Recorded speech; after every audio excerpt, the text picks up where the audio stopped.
जी, नमस्कार। मैं डॉक्टर अलका राय।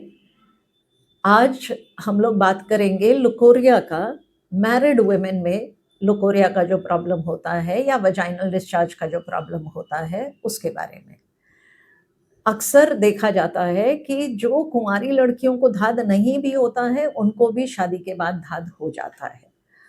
उसका बहुत बड़ा कारण है आपका संपर्क आपके हस्बैंड से।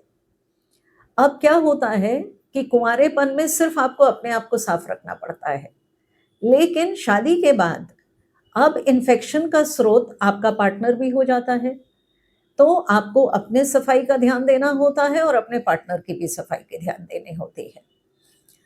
तो साफ सफाई रख के अब साफ सफाई कैसे रहेगा? तो जैसे आपको पता ही है कि बाल से गंदी कोई चीज़ नहीं होती है, तो बाल साफ रखने हैं। संपर्क के पहले नहा धो के संपर्क करें और संपर्क के बाद भी नहा धो लें। ये सबसे इफ़ेक्टिव तरीका है। शॉर्टकट तरीका उसमें क्या है कि कॉन्डम्स का प्रयोग करें। लोगों को ये समझ में आता है कि शायद कॉन्डम सिर्फ़ और सिर्फ़ प्रेगनेंसी से बचाव करता है, वो प्रेगनेंसी से कम, गंदगी से ज़्यादा बचाव करता है। तो कॉन्डम्स एक शॉर्टकट तरीका है कि आप स्वच्छ रहेंगे इंटरकोर्स के दौरान।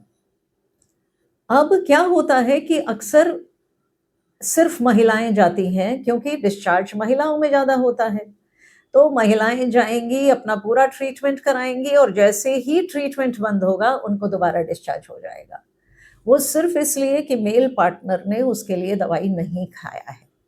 अगर मेल पार्टनर का साथ में इलाज नहीं होगा तो वो एक विशियस साइकिल सा बन जाता है and that infection will continue.